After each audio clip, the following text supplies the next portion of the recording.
السلام عليكم ورحمة الله وبركاته إن الحمد لله والصلاة والسلام على رسول الله وعلى آله وأصحابه أجمعين قال الله عز وجل في القرآن العظيم أعوذ بالله من الشيطان الرجيم بسم الله الرحمن الرحيم إن عدة الشهور عند الله 12 شهرا في كتاب الله يوم خلق السماوات والأرض صدق الله المولانا العظيم وصدق رسوله النبي الكريم ونحن على ذلك من الشاهدين والشاكرين والحمد لله رب العالمين। সুপ্রিয় দর্শক মণ্ডলী, কাছে দূরে দেশে এবং দেশের বাহিরে যে অবস্থান থেকে চোখ রেখেছেন নিউজ 24 এর লাইভ অনুষ্ঠান ইসলাম আমরাকে দেখার জন্য সকলকে অনুষ্ঠানের পক্ষ থেকে, চ্যানেলের পক্ষ থেকে আন্তরিক ধন্যবাদ, মোবারকবাদ জানিয়ে আজকের এই সুন্দর আয়োজন শুরু করতে যাচ্ছি। আল্লাহ রাব্বুল কারীমের তৌফিক, আল্লাহ তাআলা আমাদেরকে তৌফিক দিয়েছেন ইসলাম আমরা এই প্রোগ্রামের সাথে যুক্ত থাকার। আল্লাহ তাআলা শুকরিয়া আদায় করছি। ইয়া রাব্বি লাকাল হামদ কামা ইয়ানবাগি লিজালালি ওয়াজহিক ওয়া আযীমি সুলতানিক। আপনাদের সকলকে সাদর আমন্ত্রণ জানাচ্ছি আজকের প্রাত্যহিক ইসলাম আমরা এই অনুষ্ঠানে। আল্লাহ রাব্বুল আলামিন পৃথিবীর সূচনাতেই বছরে কত মাস হবে তা নির্ধারণ করে দিয়েছেন। যেমনটি কোরআন কারীমের মধ্যে আল্লাহ তাআলা ইন্না ইদ্দাতাশ শুহুরি ইনদাল্লাহি 12 শাহরান ফি কিতাবিল্লাহি, এই আয়াতের মধ্যে বিশদ আলোচনা করা হয়েছে। আল্লাহ তাআলা আমাদেরকে জানিয়ে দিয়েছেন। এই সম্পর্কে আজকে বিস্তারিত আলোচনা করবেন বিশিষ্ট ইসলামী চিন্তাবিদ, মিডিয়া আলোচক, সুবক্তা ডক্টর মোহাম্মদ গোলাম রব্বানী, অধ্যাপক, ঢাকা বিশ্ববিদ্যালয়। সাথে আছি আমি আমজাদ হোসেন হেলালি। আসসালামু আলাইকুম রাহমাতুল্লাহ। ওয়া আলাইকুম আসসালাম ওয়া রাহমাতুল্লাহি ওয়া বারাকাতুহু। মুহতারাম, কেমন আছেন আপনি? আলহামদুলিল্লাহ। আলহামদুলিল্লাহ। আপনার কাছে আজকে আমরা জানব যে হিজরি নববর্ষ, আরবি নববর্ষ মুহররম থেকে শুরু হয় এবং সেই মুহররম মাস সামনে কয়েকদিন পরে শুরু হবে। তো কোরআন এবং সুন্নায় নববর্ষের কিন্তু ফজিলত, তাৎপর্য রয়েছে, বিশদ আলোচনাও রয়েছে। আপনার কাছে এই সম্পর্কে আমরা আজকে শুনবো। আলহামদুলিল্লাহ, আলহামদুলিল্লাহ ওয়া কাফা ওয়া সালামুন আলা ইবাদিল্লাযিনা ইসতাফা, আম্মা বাদ। নববর্ষ, যে নতুন বর্ষ, প্রত্যেক বিষয়ে আমরা যখন নতুন কিছু আসে সামনে, কুল্লু জাদিদ লাজিজ, যখন নতুন কিছু আসে তখন আমরা নতুন করে প্রেরণা পাই, নতুন করে একটা স্বপ্ন দেখি, নতুন করে একটা প্ল্যান করা হয়। রাসূলুল্লাহ সাল্লাল্লাহু আলাইহি ওয়াসাল্লাম যখন মক্কা থেকে মদিনায় গিয়েছেন, সেই সময় যেটা ছিল, সেই সময়টা ছিল ইংরেজি অনুযায়ী 622 খ্রিস্টাব্দ।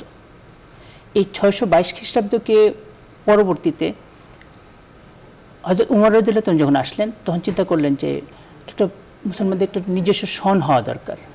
কী সন হবে সেটা পরামর্শ হযরত আলী রাদিয়াল্লাহু আনহু প্রস্তাব দিলেন যে আমরা হিজরত থেকে একটা সন গণনা শুরু করব।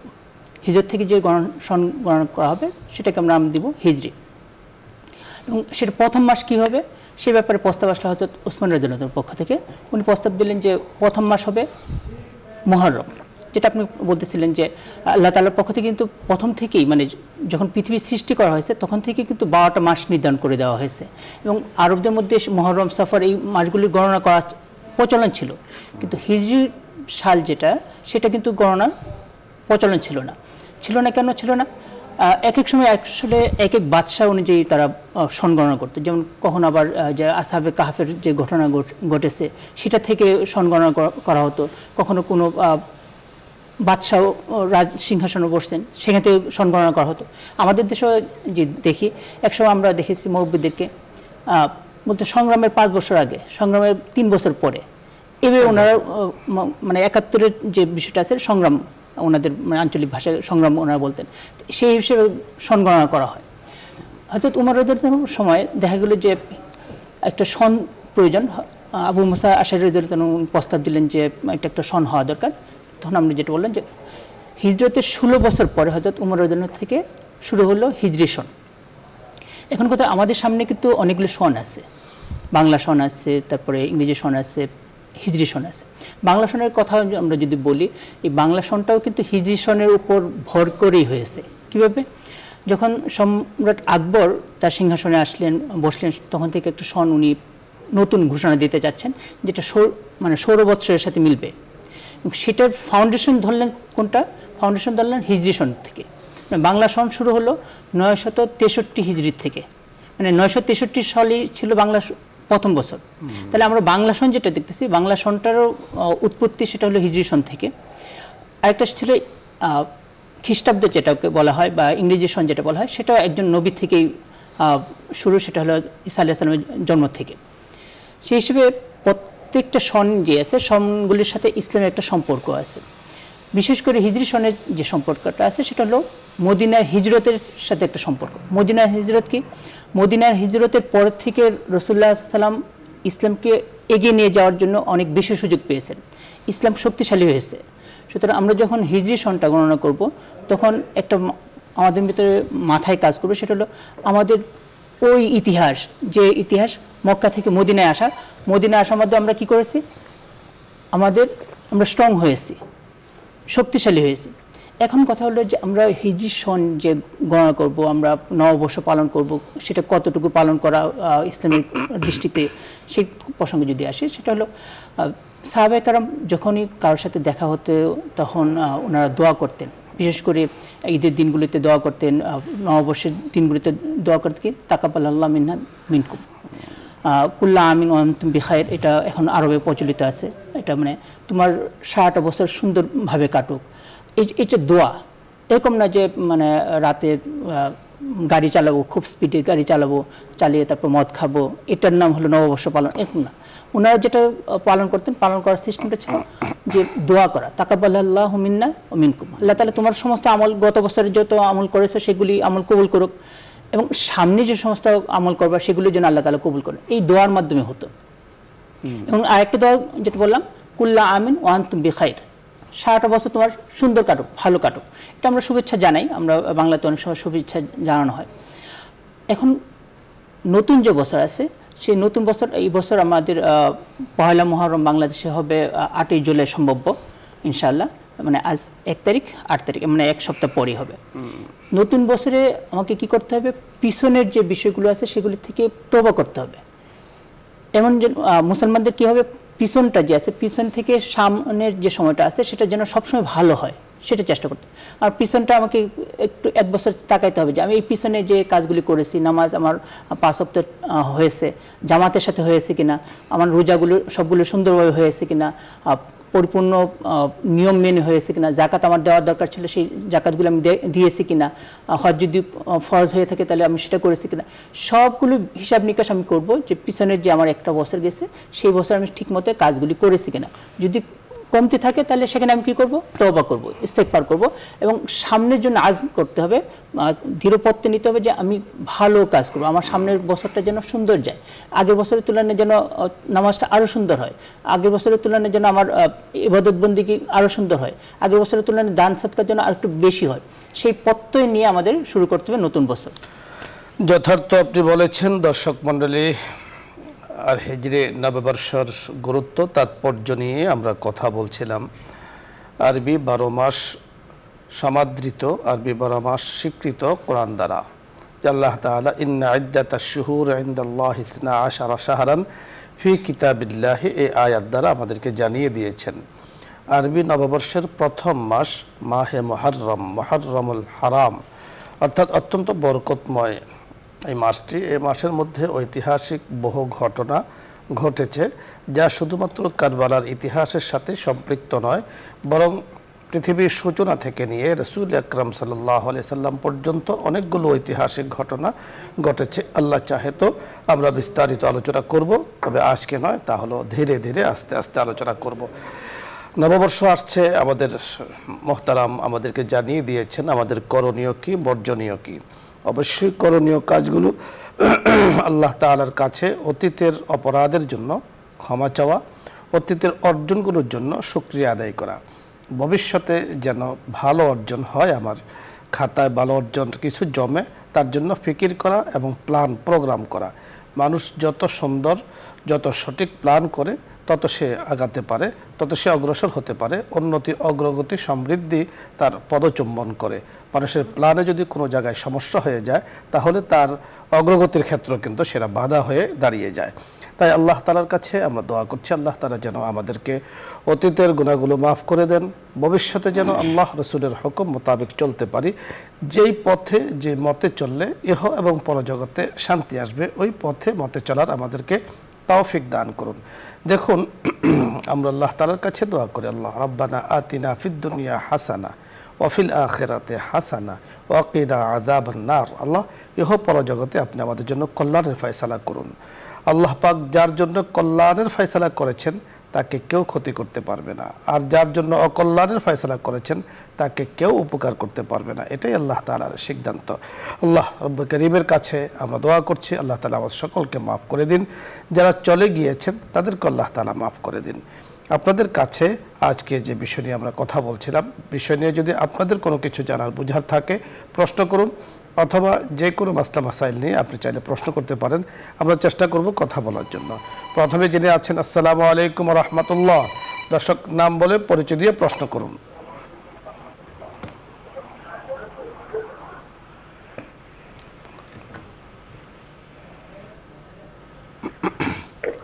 আসসালামু আলাইকুম। ওয়া আলাইকুম আসসালাম ওয়া রাহমাতুল্লাহ।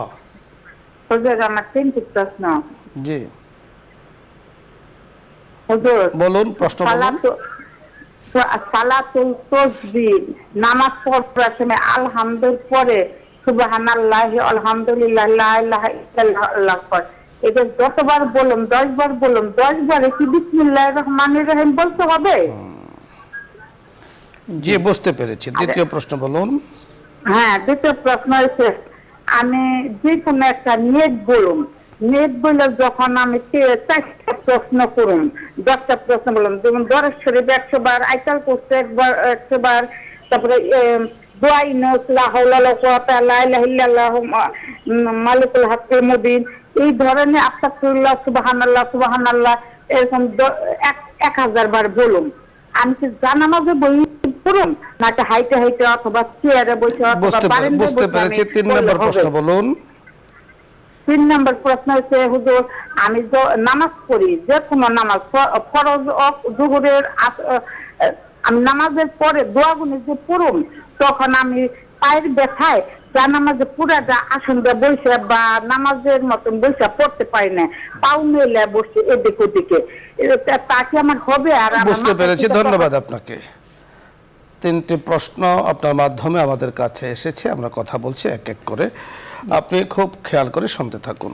জি, প্রথম প্রশ্ন ছিল যে সালাতুত তাসবিহ যখন পড়বেন উনি বিসমিল্লাহর পরে সুবহানাল্লাহ আলহামদুলিল্লাহ লা ইলাহা ইল্লাল্লাহ আল্লাহু আকবার এটা বলবেন কিনা। বিষয়টা এরকম না, বিষয়টা হলো যে সূরা ফাতিহা পড়বেন, ফাতিহা পড়ার সূরা বিসমিল্লাহ বলে অন্য একটা সূরা মিলাবেন, অন্য একটা সূরা মিলানোর পরে সুবহানাল্লাহ আলহামদুলিল্লাহ লা ইলাহা ইল্লাল্লাহ আল্লাহু আকবার এটা 15 বার বলবেন। অর্থাৎ এই দোয়াটি পড়ার জন্য বলার আগে বিসমিল্লাহ বলার প্রয়োজন নেই, কোনো প্রয়োজন নেই। 10 বার আপনি পড়বেন, 10 বার বিসমিল্লাহ ছাড়া। এখানে বিসমিল্লাহ বলার কোনো দরকার নেই, কারণ শরীয়তে যেভাবে এসেছে সেভাবে বলতে হবে। নিঃসন্দেহে বিসমিল্লাহ অত্যন্ত বরকতময় এক আয়াত। কেউ কেউ বলেছেন বিসমিল্লাহ কোরআনে কারিমের অংশ, সেই হিসেবে যদি আমরা বলি বরকতময়, কারণ পুরা কোরআনের সারাংশ আল্লাহ তাআলা বিসমিল্লাহর মধ্যে দিয়ে দিয়েছেন।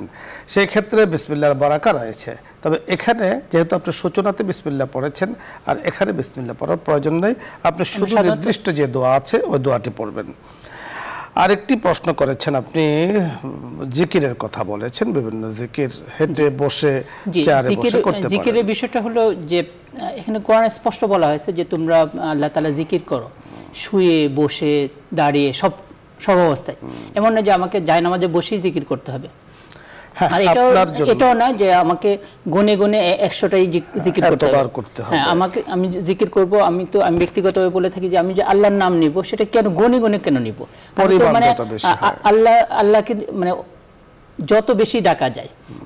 হ্যাঁ, তারপরে যদি কেউ পরিমাণ মতো করতে চায় সেখানে যদি 100 বার বলবে, বলার ক্ষেত্রে যদি 5 বার কম হয়ে যায় কোনো সমস্যা নেই, 5 বার বেশি হয়ে গেলেও কোনো সমস্যা নেই, তাতেও কোনো সমস্যা নেই। জিকির আপনি যে কোনো ভাবে আপনার সুবিধা হয় ওইভাবে আপনি জিকির করতে পারেন। আরেকটি প্রশ্ন করেছেন, নামাজের পরে পা মেলে উনি জিকির আজকার করতে, আমরা আগের প্রশ্নে আমরা বলেছি যে যেভাবে সুবিধা হয়, উনি পা মেলেও বলতে পারে বা শুয়েও বলতে পারবে, হেঁটেও হবে, যে কোনো ভাবে হবে। জি, আশা করছি আপনি প্রশ্নগুলো বুঝতে পেরেছেন। পরবর্তী দর্শকের কথা আমরা শুনবো। জি, আসসালামু আলাইকুম ওয়া রাহমাতুল্লাহ।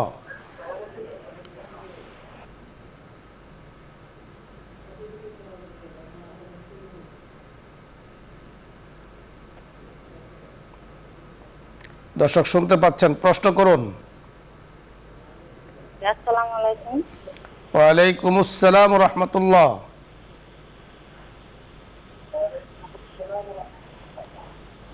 আমার মেয়ে 5 মাস বয়স, আমি কি নজর ফোঁটা দিতে পারবো? বোঝা যাচ্ছে না, জোরে বলতে হবে। আমার মেয়ে 5 মাস বয়স। জি, মেয়েকে কি নজর ফোঁটা দিতে পারবো? 5 মাস বয়স, কি করতে হবে? আপনাকে ধন্যবাদ। সম্ভবত আপনি জানতে চাচ্ছেন 5 মাস বয়স, হয়তো নজরের কোনো কিছু ব্যবহার করা যাবে কিনা। নজরের জন্য তাবিজ ইত্যাদি অনেকে ব্যবহার করে থাকে, এই ধরনের কিছু সম্ভবত নাও হতে পারে। আমরা আপনার কথা বুঝতে পারছি না। যদি এমনটি হয়ে থাকে তাহলে উত্তর কি হবে? এই ব্যাপারে আমার পরামর্শ হচ্ছে, ভালো পরামর্শ হলো সেটা হলো আয়াতুল কুরসি পড়ে ফু দেওয়া। এটা অনেক উপকারী। এরপরে কেউ যদি তাবিজকে শক্তি মনে না করে, আল্লাহ হুকুমই হবে তাবিজের উসিলায়, তাহলেও তাবিজ ব্যবহার করতে পারে। যে আমরা শরীয়ত নিয়ে কথা বলি, শরীয়তের যে দৃষ্টিকোণ থেকে জার ফুক শরীয়তে নিষেধ নয়, কিন্তু পদ্ধতিগত কিছুটা নিষিদ্ধতা আছে। জার ফুক নিষেধ নয়, এজন্য আমরা বলেছি যে রাসূল আকরাম সাল্লাল্লাহু আলাইহি সাল্লামের কাছে সাহাবা কেরাম গিয়েছেন। হযরত আলী রাদিয়াল্লাহু তাআলা আনহু যখন এই হিজরতের কথা চলছে, মক্কা থেকে মদিনা হিজরত করে গিয়েছেন, তো ওনার পাগুলো একেবারে ফুলে গিয়েছিল লম্বা পথ পায়ে হাঁটার কারণে। রাসূল আকরাম সাল্লাল্লাহু আলাইহি সাল্লাম মুছে দিয়েছেন, ফু দিয়েছেন, সাথে সাথে কিন্তু সেখানে ভালো হয়ে গিয়েছে। তো জার ফুক শরীয়তে নিষেধ নয়, বাট পদ্ধতি নিষেধ আছে। কেউ কেউ একে পুঁজি করে অনেক অনৈতিক পন্থা, নাজায়েজ পন্থা অবলম্বন করে থাকে, যেটা সম্পূর্ণরূপে হারাম। কুফরি কালামের এই ধরনের পন্থা অবলম্বন করে সম্পূর্ণরূপে হারাম। বাট আমাদের মুফতি সাহেব যে বিষয়টি বলেছেন, আয়াতুল কুরসি পড়ে অথবা চারকুল পড়ে আপনি তাকে ফু দিতে পারেন, অথবা কোরআন এবং হাদিসের কোনো আয়াত দিয়ে যদি হাক্কানি কোনো আলেম ওলামা কোনো পদ্ধতি দিয়ে থাকেন, সেটাও আপনি ব্যবহার করতে পারেন, কোনো সমস্যা নেই। কারণ ওয়াল আইনু হাক্কুন, মানুষের প্রতি মানুষের নজর লাগে, এটা কিন্তু বাস্তবতা আছে, অবাস্তব বিষয় নয়। এজন্য আপনি যে কোনো পদ্ধতি অবলম্বন করতে পারেন, শারআন কিন্তু নাজায়েজ নয়, তবে জায়েজ পদ্ধতি অবলম্বন করতে হবে। আমরা পরবর্তী দর্শকের কথা শুনবো। জি, আসসালামু আলাইকুম ওয়া রাহমাতুল্লাহ।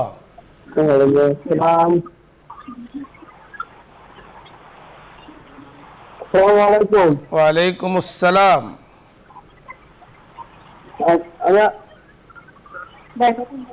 আমি আপনার সাথে কথা বলতে চাই। আমার সাথে কথা বলতে চান, বলুন। আমার মায়ের বাজারে 5 মাস।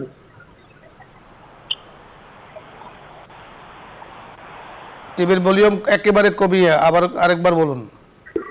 আমার মেয়ের বয়স 5 মাস। এখন আমি মেয়ের নাম রাখছি রিয়া। রিয়া নামটা কি ভালো হবে? আপনাকে ধন্যবাদ। আপনি শুনতে থাকুন। আপনার মেয়ের বয়স 8 মাস, আপনি নাম রেখেছেন রিয়া। রিয়া নামটি ভালো কিনা আপনাকে আমরা যেই পরামর্শ দেব, নাম রাখার আগেই পরামর্শ নেওয়া উচিত। যখন আপনি নাম রাখছেন, কি নামটা রাখবেন? তো আপনি এখন নাম রেখেছেন, 8 মাস হয়ে গিয়েছে, সম্ভবত আকিকাও দিয়ে ফেলেছেন, সেক্ষেত্রে হয়তো আপনার কাছে এখন খটকা লেগেছে। তো সেই হিসেবে আপনি জিজ্ঞাসা করেছেন রিয়া নামটি ভালো কিনা। রিয়ার শব্দগত অর্থ যদি শেখ আমরা আলোচনা করি, আপনার কাছে আমরা শুনবো। রিয়া যদি আমরা যেটাকে উর্দুতে ব্যবহার করা হয়, সেটা তো রিয়া মানে লোক দেখানো।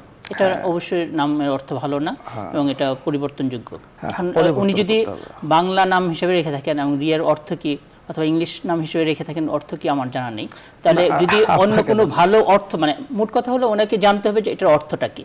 অর্থটা যদি ভালো হয়ে থাকে এবং ওইটা মনে করে উনি করেন, তাহলে ঠিক আছে। কারণ অনেক ভাষাতেই নাম রাখা হয়, যে ভাষায় রাখছেন সেটা যদি মিনিংফুল হয় তাহলে কোনো সমস্যা নেই। আর যদি এমন হয় যে না, সেটা অর্থটা খুঁজে পাচ্ছে না, রিয়া 2 অক্ষরের নাম বলে রেখে দিয়েছে, অর্থের কোনো খবর নেই, তাহলে আমি বলবো যে অবশ্যই যেন নামটা পাল্টানো হয়। যথার্থ বলেছেন, আমরা নাম পাল্টালে আকিকা লাগবে না। আপনি সুন্দর বলেছেন। দেখুন, আপনি আমাদের কাছে যে প্রশ্ন করেছেন রিয়া নামটি ভালো কিনা, আমরা কথা বলি আরবি অবস্থা থেকে। আরবিক নাম রাখা উচিত, এবং আমাদের সাধারণত মুসলমানদের নাম আরবির দিকে লক্ষ্য করি রাখা হয়। অনেকে কোরআন এবং সুন্নাহ থেকে সাহাবায়ে কেরামের নাম তাবেঈনদের নামের সাথে যুক্ত করে বারাকা পাওয়ার জন্য রেখে থাকে। সেই হিসাবে আরবিতে রিয়া বলা হয়, অর্থাৎ লোক দেখানো, যেটা আমাদের কাছে পরিচিত, যদিও শব্দটি আরবি কিন্তু ব্যাপক পরিচিত শব্দ। রিয়া শব্দের অর্থটা হলো লোক দেখানো। লোক দেখানো এই অর্থ যার, সেই শব্দটিকে নামে হিসাবে ব্যবহার করা এটা উচিত নয়। নামের প্রভাব ব্যক্তির উপরে পড়ে এবং ওই ব্যক্তিকে ময়দানে মাহশারে ওই নাম দিয়ে ডাকা হয়। এজন্য নাম চিন্তা করে ফিকির করে অর্থ জেনে রাখা উচিত। পরবর্তী দর্শকের কথা শুনবো। জি, আসসালামু আলাইকুম ওয়া রাহমাতুল্লাহ। ওয়ালাইকুম সালাম। আপনি প্রশ্ন করুন। হ্যালো, আপনার ওয়াসেনা মেয়ের নাম, এই নামটা কি ঠিক হয়েছে কিনা? ধন্যবাদ। আমরা তো আসলে নামের অর্থ নিয়ে কথা বলি না, আজকে নামের অর্থ নিয়ে প্রশ্ন করেছেন। আমরা আপনি নাম রাখার আগে দেখে নেবেন। ধন্যবাদ। পরবর্তী দর্শকের কথা আমরা শুনবো। জি, আসসালামু আলাইকুম ওয়া রাহমাতুল্লাহ।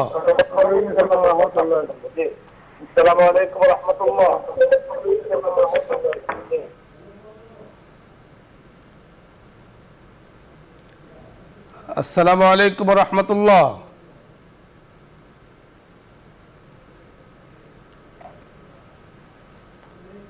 পরবর্তী দর্শক যিনি আছেন, আসসালামু আলাইকুম ওয়া রাহমাতুল্লাহ।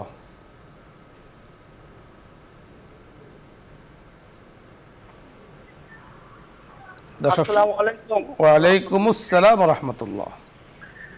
পাবনা থেকে বলছিলাম, মোহাম্মদ ওমর ফারুক। আমার প্রশ্ন হচ্ছে যে মানে আমাদের গ্রামের লোক মারা গেলে গোসলের পরে রাতের বেলা আবার সন্ধ্যার পর ওখানে বাতি জ্বালা রাখে।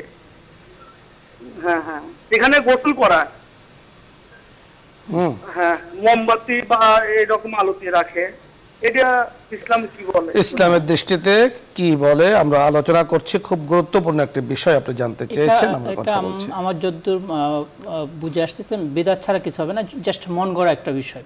কারণ ওখানে না লাশ আছে না অন্য কিছু। যদি এমন হতো যে মৃত ব্যক্তি ওখানে রাখা হয়েছে, তাহলে না হয় একটা আলোর ব্যবস্থা থাকতো যেখানে সবাই যাতায়াত করবে বা দেখাশোনা করবে।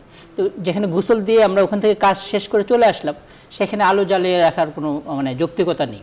শরীয়তে এর কোনো প্রমাণ আমরা পাইনি যে যেখানে লাশকে গোসল করিয়েছে সন্ধ্যা পর্যন্ত সেটাকে আলো জ্বালিয়ে রাখা, এবং বিশ্বাসগতভাবে যদি এই ধরনের কাজ করে থাকে তাহলে মারাত্মকভাবেই আকীদাগত একটা সমস্যা কিন্তু এখানে চলে আসতে পারে, বিশ্বাসগত সমস্যা চলে আসতে পারে।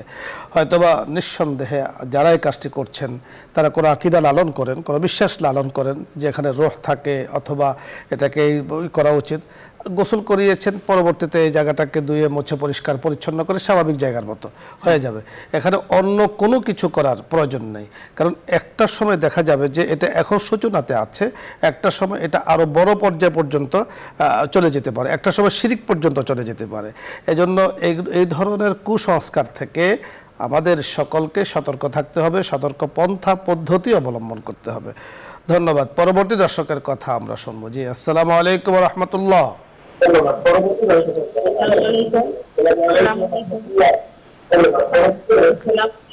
টিভির ভলিউম কমিয়ে কথা বলি।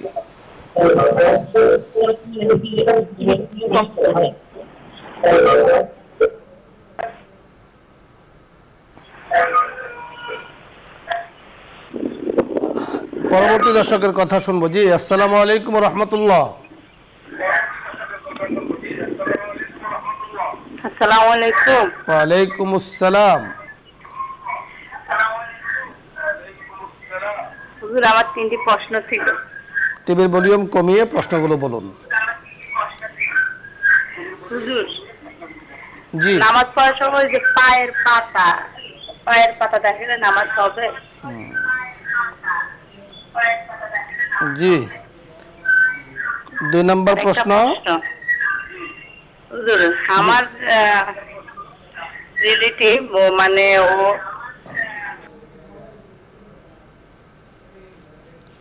বলুন।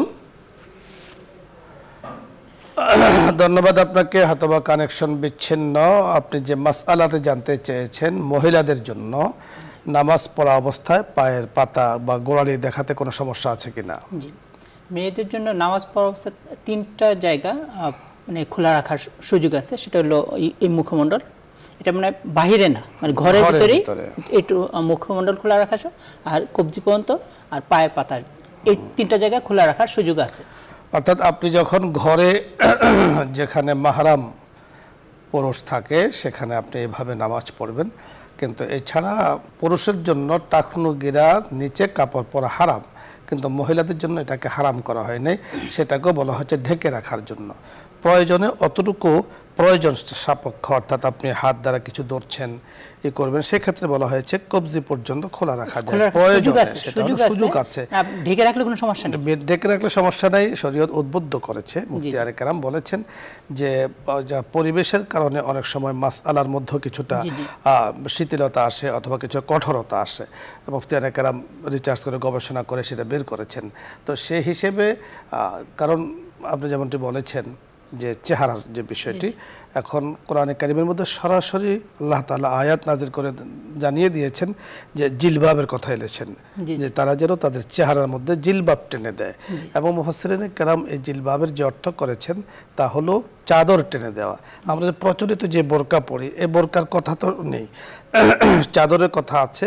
মা বোন যারা আছেন ওনারা নিজেদেরকে চাদর দ্বারা আবৃত করে রাখবেন, আল্লাহ রাব্বি কারীম কোরআনে কারিমে জানিয়ে দিয়েছেন। সেই ক্ষেত্রে পরবর্তীতে এই চাদরকে বিভিন্নভাবে সেলাই করে বিভিন্ন অংশ বানানো হয়েছে। আসলে মৌলিক উদ্দেশ্য হলো কিন্তু ঢেকে থাকা, ঢেকে রাখা। এখন যে হিজাবটা পরে, হিজাব পরলে হাতের কবজিটাও ভিতরে থেকে যায়, তারপর আবার একটু অনেকে ঘুমটা দিয়ে দেয়, মাথা মুখটা ঢাকা থাকতে, পা ঢাকা থাকলে ভালো ভালো ভালো।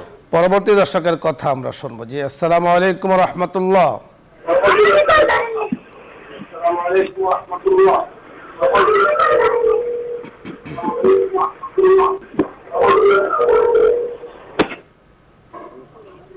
যে দর্শক শুনতে পাচ্ছেন?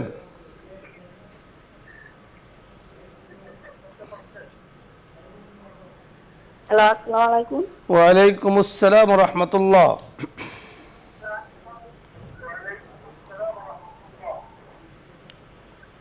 আমি এই যে ঢাকা ডিস্ট্রিক্ট থেকে বলছি। জি বলুন। আমার মেয়ের পরীক্ষা চলতেছে, তো তাই কি করলে পরীক্ষা পাস করতে পারবো, তো বইলা দিলে। অবশ্যই বলবো, পরীক্ষা পাসের জন্য সর্বপ্রথম যে জিনিসটি দরকার তা হলো পড়াশোনা করতে হবে। পড়াশোনা করতে হবে। আমাদের আজকে যিনি মহতারাম আছেন উনি ঢাকা বিশ্ববিদ্যালয়ের অধ্যাপক, আমরা নিজেরও টিচার মানুষ, সুযোগ দিলে আমি 2-3 মিনিট কথা বলি, সুযোগ আছে। তো সেটা হলো প্রথম যে কাজটি, সেটা হলো ওকে পড়াশোনা করতে হবে। এরপরে তার কি করণীয় এই সম্পর্কে আপনার কাছে শুনবো। পরীক্ষা যেহেতু এইচএসসি পরীক্ষা চলছে আমাদের দেশে, সবাই পরীক্ষার একটু দিক নির্দেশনা চাইতে পারে, দোয়া চাইতে পারে, সবার জন্য দোয়া রইল।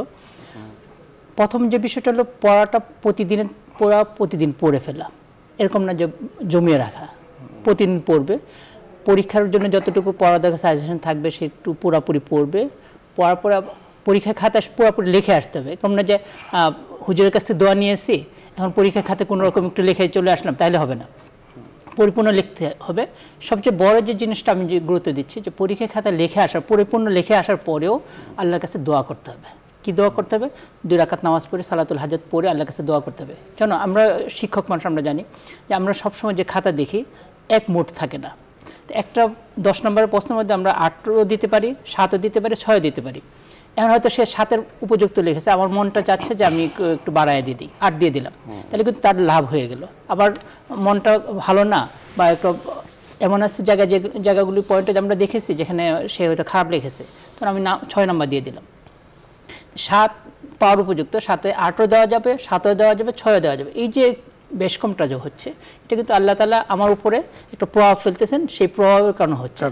আর সেটা যদি আমরা দোয়া করি, ভালো করে দোয়া করা হয়, তাহলে আমার খাতা যখন দেখা হবে তখন হয়তো পরীক্ষকের মনের মধ্যে আল্লাহ তাআলা এরকম অনুভূতি দিয়ে দিবেন যে তার ব্যাপারে একটু সফট কর্নার কাজ করবে, তখন উপকার হতে পারে। আপনি যথার্থ বলেছেন। প্রথম শর্তই হলো পড়াশোনা করা, যেটা আপনার কথার দ্বারা আমরা বুঝতে পেরেছি। পড়া লাগবে। শুধুমাত্র হুজুরে দোয়া করেছেন আর হুজুর একটা দোয়া লিখে দিয়েছেন, তো সেই দোয়া করে লেখাপড়া করলেন না, ঘুমিয়েছিলেন, সময় মতো গিয়ে পরীক্ষা দিয়েছেন, কিছুই লেখেন নেই, আর অটো পরীক্ষার খাতার মধ্যে লেখা হয়ে যাবে, এগুলো অবান্তর কথাবার্তা। হ্যাঁ, দোয়ার দ্বারা কি হয়? দোয়ার দ্বারা হলো আমাদের মুফতি সাহেব যে বিষয়টি বলেছেন, আপনি যখন পরীক্ষার খাতায় লিখবেন রব্বি জিদনি ইলমা, এই দোয়াটি পড়ে তখন আপনার যেটা মনে ছিল না সেটা আল্লাহ তাআলা মনে করে দিবেন, সেটাকে আপনি লেখার সুযোগ পাবেন, আপনি খাতায় লিখবেন এবং দেখবেন যে অটো আপনার যেখানে আসছে আর আপনি লিখছেন। স্যারে বলেছিল, টিচারে বলেছিল ক্লাসে, আপনি পরীক্ষার আগে পড়েননি কিন্তু এখন মনে হচ্ছে, মনে চলে আসছে। এটা হলো এই দোয়ার বদৌলতে। এই জন্য আপনার মেয়েকে আমরা পরামর্শ দেব রাব্বি জিদনি ইলমা পড়ে পড়াশোনা করা। যখন পড়া শুরু করবে তখন সে এই দোয়াটা পড়বে এবং পরীক্ষার হলে যখন যাবে এই দোয়াটা পড়বে। আমি আমার স্টুডেন্ট জমানাতে আমার এক ওস্তাদ আমাকে বলেছিলেন যে তুমি যখন হলে থাকবে তখন শুরুতেই তুমি একবারে প্রশ্ন পেয়েছ আর লেখা শুরু করে দিয়েছ, এটা তুমি করতে যাবা না। তুমি যখন প্রশ্ন পেয়েছ তখন তুমি দুরূদ শরীফ পড়ো, ইস্তেগফার পড়ো, রাব্বি জিদনি ইলমা অন্তত 7 বার তুমি পড়ো। পড়ে এরপর খুব ধীরস্থিরে একবার কুল মাথায় তুমি প্রশ্ন দেখো, এরপরে পুরো যত প্রশ্নগুলো আছে সব তুমি আগে তোমার জেহেনে নিয়ে আসো। হ্যাঁ, নিয়ে আসার পরে তোমার ভেতরে একটা তৈরি হয়ে গেল, তুমি সাজিয়ে গুছিয়ে ফেলেছো তোমার ব্রেনের মধ্যে সকল প্রশ্নগুলো। এরপরে তুমি এক এক করে তুমি লিখতে থাকো, এক এক করে লিখতে দেখা যাবে সময়ও কম লাগবে, সাজানো গোছানো হবে এবং কোনোটা বাদও পড়বে না। যা চেয়েছে তাই কিন্তু সেখানে চলে আসবে। এই কথাগুলো যদি ভালো হয় আপনার মেয়ে গ্রহণ করতে পারে তবে রাব্বি জিদনি ইলমা এই দোয়াগুলো পড়া অত্যন্ত জরুরি। রাব্বি ইশরাহ লি সাদরি ওয়া ইয়াসসির লি আমরি ওয়াহলুল উকদাতাম মিন লিসানি ইয়াফকাহু কওলি, এই দোয়াটাও তিনি পড়তে পারেন। পরবর্তী দর্শকের কথা আমরা শুনবো। জি, আসসালামু আলাইকুম ওয়া রাহমাতুল্লাহ।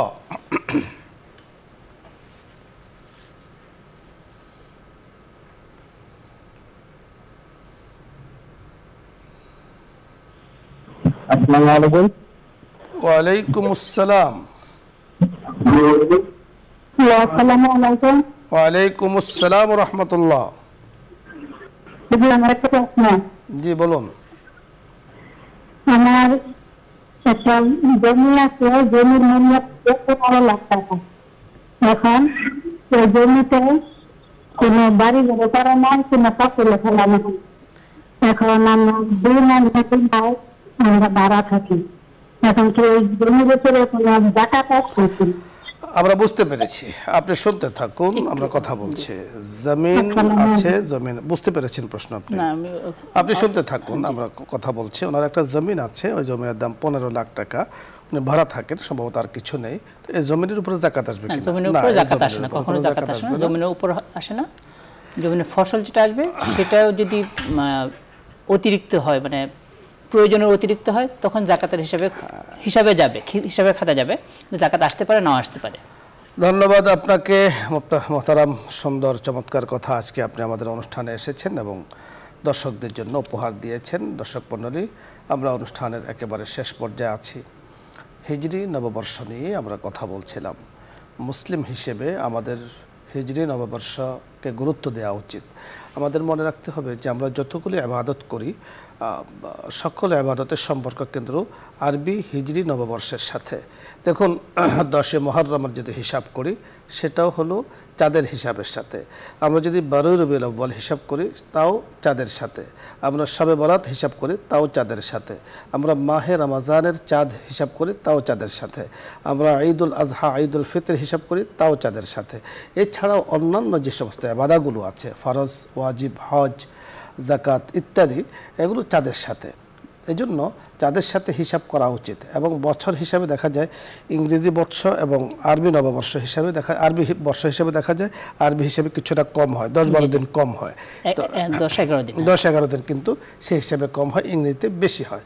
এজন্য আমরা আরবিকে মহব্বত করি, নিঃসন্দেহে আরবি মাসগুলো গণনা করি। এবং যেহেতু কোরআনে বর্ণিত মাস, রাসূল আকরাম সাল্লাল্লাহু আলাইহি ওয়াসাল্লাম হিজরত থেকে সে সূচনা হয়েছে, এদিক থেকে আমরা আরবি হিজরি সনকে হিসেব করি, মহব্বত করি। নিঃসন্দেহে আল্লাহ তাআলা আমাদেরকে বারাকা দান করবেন। আল্লাহ রাব্বুল আলামিন আমাদেরকে কথাগুলো বোঝার তৌফিক দান করুন। ভালো থাকুন, আগামী অনুষ্ঠানগুলোর সাথে থাকবেন, এই আশাবাদ ব্যক্ত করে আজকের মতো এখানেই শেষ করছি, বিদায় নিচ্ছি। আসসালামু আলাইকুম ওয়া রাহমাতুল্লাহি ওয়া বারাকাতুহু। দোয়া হবে, দরুদ ইস্তিগফার পাঠ করি। اللهم صل على محمد وعلى آل محمد كما صليت على إبراهيم وعلى آل إبراهيم إنك حميد مجيد. اللهم بارك على محمد وعلى آل محمد كما باركت على إبراهيم وعلى آل إبراهيم إنك حميد مجيد. أستغفر الله ربي من كل ذنب وأتوب إليه. لا حول ولا قوة إلا بالله العلي العظيم. أستغفر الله ربي من كل ذنب وأتوب إليه. لا حول ولا قوة إلا بالله العلي العظيم. الحمد لله رب العالمين. الحمد لمن قدر خيرا وخبالا، والشكر لمن سور حسنا وجمالا. يا رب لك الحمد كما ينبغي لجلال وجهك وعظيم سلطانك. اللهم تقبل صلاتنا ودعاءنا وركوعنا وسجودنا بحرمة سيد المرسلين. اللهم انصرنا فإنك خير الناصرين. اللهم افتح لنا فإنك خير الفاتحين. اللهم ارزقنا فإنك خير الرازقين. اللهم افتح لنا فإنك خير الفاتحين. رب ارحمهما كما ربياني صغيرا. رب ارحمهما كما ربياني صغيرا. يا الله يا كريم يا رحيم يا ستار العيوب يا غفار الذنوب يا غفار الذنوب يا أرحم الراحمين. মাওলাই করিম মেহেরবানি করে আমাদের জিন্দেগির গুনাহগুলো মাফ করে দেন। মেহেরবানি করে ইয়া আল্লাহ যত মানুষ হাত তুলে আছেন, মাওলাই করিম কত ব্যস্ততার মাঝে মাওলাই করিম দিনকে ভালোবেসে, দিন অনুষ্ঠানকে ভালোবেসে মোহাব্বত করে মাওলাই করিম হাত তুলে আছেন। আপনার বান্দা বান্দিরা কি চান তাও আপনি জানেন। মেহেরবানি করে প্রত্যেকের চাহাতগুলো আপনি পূরণ করে দেন। সব ধরনের মাসিয়াত থেকে, অপরাধ থেকে আপনি হেফাজত করেন। গুনার প্রভাব ব্যক্তির উপরে পড়ে, কবিরা সগীরা জানা অজানা শিরকি বেদাতি তামাম গুনাহ থেকে মাওলাই করিম আমাদেরকে আপনি হেফাজত করেন। মুরব্বিয়ানে কেরাম যারা চলে গেছেন ইয়া আল্লাহ মাওলাই করিম যারা চলে গেছেন তাদের সম্পর্কে আপনার হাবিব বলেছেন ইস্তাগফিরু লিআখিকুম, তোমাদের ভাইয়ের জন্য দোয়া করো। আমরা তাদের জন্য দোয়া করছি, মেহেরবানি করে তাদেরকে আপনি মাফ করে দেন। ইয়া আল্লাহ এই অনুষ্ঠানে যত মানুষ হাত তুলে আছেন সংখ্যা কত আপনি ভালো জানেন। মাওলাই করিমকে আপনার কাছে পছন্দনীয় তাও আপনি ভালো জানেন। মেহেরবানি করে তার উসিলায় আমাদের সকলের দোয়াকে আপনি কবুল মঞ্জুর করে নেন। মাওলাই করিম ইয়া আল্লাহ আমাদের দেশের জন্য সর্বাবস্থায় খায়র ও কল্যাণের ফয়সালা করে দেন। ইহ এবং পরজগতে কল্যাণের ফয়সালা করে দেন। দিন দিন উন্নতি অগ্রগতি সমৃদ্ধি আপনি দান করেন। ইয়া আল্লাহ ইসলাম আমরা অনুষ্ঠানকে আপনি কবুল করে নেন। আমরা যারা যুক্ত আছি মাওলাই করিম বিশেষ করে বসুন্ধরার সম্মানিত চেয়ারম্যান সাহেবকে, এমডি সাহেবদেরকে, পরিবারের সদস্যবৃন্দ যারা আছেন ইয়া আল্লাহ মেহেরবানি করে সকলকে আপনি মাফ করে দেন। আমাদের সকলকে মাফ করে দেন। বর্ধনশীল রিজিক আপনি দান করেন, বরকতময় জিন্দগি আপনি দান করেন। মাওলাই করিম সব ধরনের মাওলাই করিম সব ধরনের বালা মুসিবত থেকে আপনি হেফাজত করেন। ইয়া আল্লাহ যে সময়ে চলে যাব মাওলাই করিম আপনার এই সুন্দর দুনিয়া রেখে একদিন চলে যাব। মাওলাই করিম দুনিয়ার নাজ ও নেয়ামত ভোগ করেছি, কত জায়গায় গিয়েছি। ইয়া আল্লাহ মেহেরবানি করে ইয়া আল্লাহ আমাদের জবানে এইভাবে কালিমা চালু করে দিয়েন লা ইলাহা ইল্লাল্লাহু মুহাম্মাদুর রাসূলুল্লাহ।